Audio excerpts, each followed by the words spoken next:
বিজ্ঞানময় হলে কেন তাতে বল পেন কলম বানানোর নিয়ম নেই? নবী কেন জানতেন না তার পায়ের নিচে তেল আছে? 1400 বছর পর ঘরে বসে ইসলামের নবী আর তার পারিবারিক জীবন নিয়ে সস্তা পূরণ করার নামে কি তথাকথিত যুক্তিবাদ? না ভাই, এটাকে যুক্তিবাদ বলে না, এটাকে বলে অজ্ঞতা আর সস্তা পপুলারিটির ক্ষুধা। বিজ্ঞানের দোহাই দিয়ে ইসলামের বিরুদ্ধে যে বিশুদ্ধাগার উনি করেছেন, আজকে এই ভিডিওতে আমরা প্রতিটি পয়েন্টের ব্যবস্থা করব। খটকা তো লাগে না? কোরআনকে যখন বলেন বিজ্ঞান নয়, অথচ কোরআন লেখা হলো পাথরে, অথবা মানুষ সেটাকে মেমোরাইজ করে রাখলো, তখন তো খটকা লাগে যে এত বিজ্ঞানময় একটা গ্রন্থে একটা ছোট বল পয়েন্ট কলম তৈরি করার পদ্ধতি কেন শেখানো নাই? খটকা তো লাগে না? ভাইরে, কোরআন কোনো ইঞ্জিনিয়ারিং ম্যানুয়াল বা রেসিপি বুক না যে সেখানে পেন্সিল বা কলম বানানোর ফর্মুলা থাকবে। কোরআন হলো মানুষের জীবনের গাইডবুক। বিজ্ঞানের মূল ভিত্তি বা মহাবিশ্বের সৃষ্টিতত্ত্ব নিয়ে সেখানে সংকেত দেওয়া আছে যেন মানুষ গবেষণা করতে পারে। আল্লাহ মানুষকে আকল বা মগজ দিয়েছেন আবিষ্কার করার জন্য, তার আর সেই মগজ ব্যবহার করতেই তিনি উৎসাহিত করেছেন।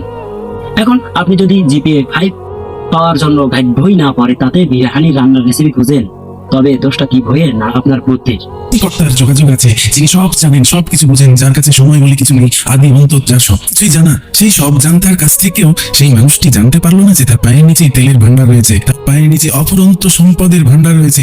সেই সম্পদ উত্তোলন এবং সেটার ব্যবহার তাকে কিছুই শেখানো হলো না। আমেরিকায় এসে সেই সৌদি আরবের নিচ থেকে তেল উত্তোলন করা শুরু করলো, আর সৌদি আরবের আঞ্চলিক লোকজন কুয়া নিয়ে যুদ্ধ করে গেল সারাটা জীবন। নবুয়তের দায়িত্ব ছিল মানুষের আর্থিক ও চারিত্রিক মুক্তি দেওয়া, কোনো খনি সম্পদ উত্তোলনকারী কোম্পানির সার্ভেয়ার হওয়া নয়। তৎকালীন সময়ের আরবের মানুষের কাছে তেলের চেয়েও জরুরি ছিল সামাজিক ন্যায় বিচার এবং মানবিকতা। আর আমেরিকা তেল তুলেছে তাদের প্রযুক্তির প্রয়োজন। আল্লাহ যখন চেয়েছেন তখনই সেই সম্পদ মানুষের সামনে এসেছে। এটা তো বরং আল্লাহরই কুদরত যে মরুভূমির বালির নিচে তিনি এমন ভান্ডার লুকিয়ে রেখেছিলেন যা হাজার বছর পর পৃথিবীর অর্থনীতি নিয়ন্ত্রণ করেছে। নবীজি এসেছিলেন জান্নাতের পথ দেখাতে, পেট্রোল পাম্প খুলতে নয়।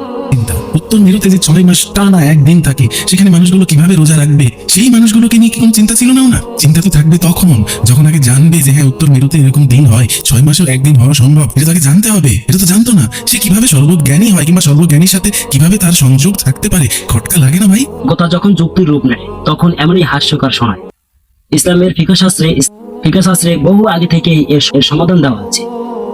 যেসব এলাকায় দিন রাতের স্বাভাবিক হিসাব নেই, তারা নিকটস্থ স্বাভাবিক অঞ্চলের সময় অনুযায়ী অথবা মক্কার সময় অনুযায়ী ইবাদত করবে। 200 বছর আগেই যেখানে এই টাইম জোন সমস্যার সমাধান দিয়ে রাখা হয়েছে, সেখানে আপনি আজ 2026 সালে এসে প্রশ্ন তুলছেন। আসলে সমস্যাটা কোরআনের নয়, সমস্যা আপনার পড়ার টেবিলের সাথে দূরত্বের। খটকার কথা আসলেই মনে হবে এগুলো বোঝা আমাদের পক্ষে সম্ভব না। একজন বিশিষ্ট আলেমের কাছে যান। কোরআনেই বলা হচ্ছে কোরআনকে সহজ করে নাজিল করা হয়েছে যাতে সবাই সেটা বুঝতে পারে। আপনি যখনই বলছেন আপনি একজন আলেমের কাছে যান, আপনি যখনই বলছেন আপনি বুঝতে পারবেন না, আমাদের বোঝা সম্ভব না, আলেম লাগবে, উলামা লাগবে, তখনই আপনি কোরআনের বিরোধিতা করছেন। তো একটা সহজ উদাহরণ দিই। গণিত বইয়ের ভাষা হয়তো বাংলা বা ইংরেজি, যা আপনি পড়তেই পারেন, কিন্তু সেই গণিত সমাধান করতে কি আপনার শিক্ষকের প্রয়োজন হয় না এবং হয়নি? সহজ মানে এই না যে না পরে আপনি মহাবিজ্ঞানী হয়ে যাবেন। কোরআনের মূল বার্তা একত্ববাদ ও নৈতিকতা, যা একজন সাধারণ মানুষও বোঝে। কিন্তু এর গভীরে থাকা আইন ও বিজ্ঞান বুঝতে বিশেষজ্ঞ বা আলেমদের প্রয়োজন হবে, যেমনটা ফিজিক্স বুঝতে প্রফেসরের কাছে যেতে হয়। নবী কয়টা বিয়ে করবে? নবীকে 9টা বিয়ে করার পারমিশন দেওয়া হয়েছিল, তারপরেও তিনি আরো অনেকগুলো বিয়ে করেছিলেন কোরআন অমান্য করে। নবীকে একজন শিশুকে বিয়ে করতে হবে সেটা তাকে স্বপ্নে দেখানো হলো। তার স্ত্রীরা রাগ করলে আয়াত নাজিল করা হতো তাদের স্ত্রীদেরকে হুমকি দিয়ে, এবং মোহাম্মদের অন্য আরেক জায়গায় বিয়ে দিয়ে দিবে তারা যদি কথা না শুনে। এই ধরনের হুমকি দিয়ে আয়াত নাজিল করা হতো।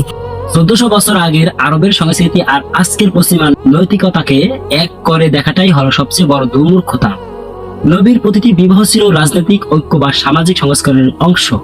আর আয়েশা রাদিয়াল্লাহু আনহু এর বিয়ে নিয়ে যারা কান্নাকাটি করেন, তাদের জেনে রাখা উচিত সেই আয়েশা রাদিয়াল্লাহু আনহু ইসলামের অর্ধেক জ্ঞান প্রচার করেছেন। তিনি কি কখনো অভিযোগ করেছিলেন যে তার উপর জুলুম হয়েছে? বরং তিনি নবীজিকে সবচেয়ে বেশি ভালোবাসতেন। অভিযোগ করেছেন আপনি 1400 বছর পর এসে নিচে বসে সস্তা পপুলারিটির জন্য। তাদের মতো একটা উপগ্রহ 2 খণ্ড হয়ে গেল, অথচ পৃথিবীতে তার কোনো প্রভাবই পড়লো না। আসলে চীন দেখলো না, আফ্রিকা দেখলো না, ইন্ডিয়া দেখলো না, আমেরিকা দেখলো না, কেউ কিছু দেখলো না। শুধুমাত্র আরব ভূখণ্ডের কয়েকজন মানুষ কেটে কেটে সেইটার সার্টিফিকেট দিচ্ছে আপনারা সেটা অগ্রাহ্যে বিশ্বাস করে ফেলবেন। ভাই, এটাকে বলা হয় মুজিজা বা মিরাকল। মিরাকল মানেই হলো যা ফিজিক্সের নিয়ম মানে না, বরং নিয়ম ভাঙার জন্যই হয়। আর আপনি বলছেন কেউ দেখেনি। ভারতের চেরামন পেরুর মল থেকে শুরু করে চীনের প্রাচীন নথিপত্র এবং বিশ্বের বিভিন্ন প্রান্তের ইতিহাসবিদরা এই ঘটনার সাক্ষী দিয়েছেন। নাসা চাঁদের গায়ে যে ফাটলের দাগ রিয়েল স্পেসে তা নিয়ে আজও বিজ্ঞানীরা গবেষণা করছেন। আপনি চোখ বন্ধ করে থাকলে তো আর সূর্য উদয় হয়ে যায় না। পৃথিবীর 3টা স্তম্ভ আছে, সেই স্তম্ভ দিয়ে আকাশকে ধরে রেখেছে। সে অদৃশ্য স্তম্ভ খুঁজে দেন না ভাই। অদৃশ্য তো, অস্পর্শ তো না। বাতাসও তো অদৃশ্য, কিন্তু আমরা তো জানি বাতাস আছে।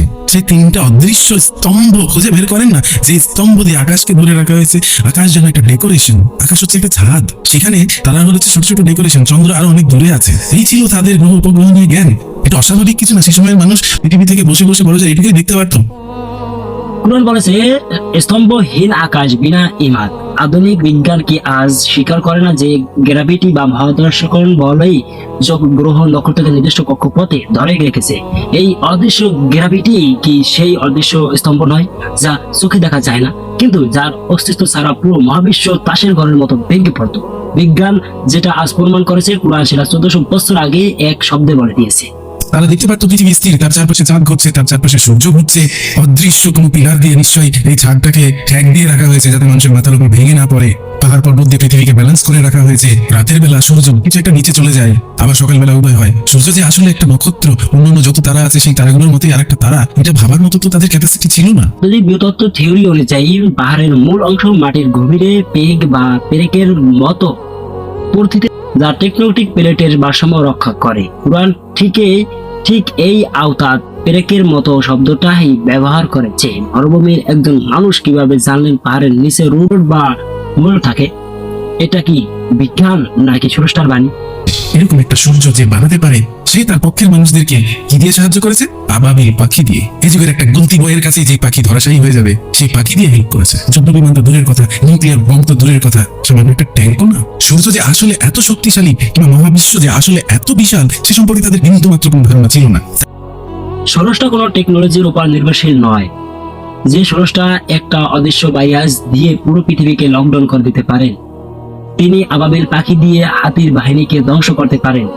যদি সেখানে ট্যাঙ্ক বা বিমান ব্যবহার করা হতো, তবে সেটা হতো মানুষের প্রযুক্তিগত যুদ্ধ। তখনই আপনারা বলতেন ট্যাঙ্ক বিমান এটা মানুষই করেছে, আল্লাহ করে নাই। কিন্তু তুচ্ছ পাখি দিয়ে বিশাল বাহিনীকে হারানোর প্রমাণ করে যে এটি ছিল সরাসরি আল্লাহর হস্তক্ষেপ।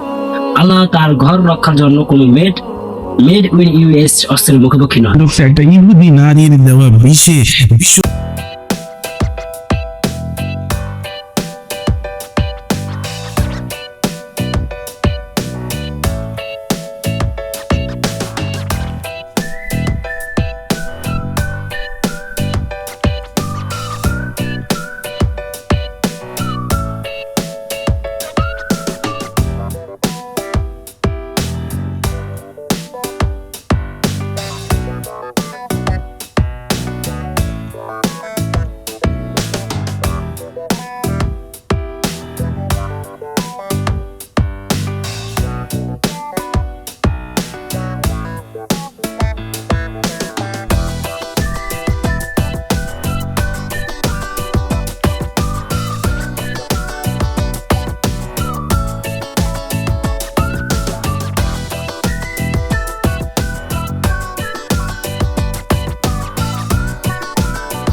মানসিকতা। কেবল সস্তা হাততালি আর কিছু লাইক পাওয়ার জন্য পবিত্র ধর্ম বা মহান ব্যক্তিকে নিয়ে ট্রোল করা যায়, কিন্তু সত্যকে টাকা দেওয়া যায় না।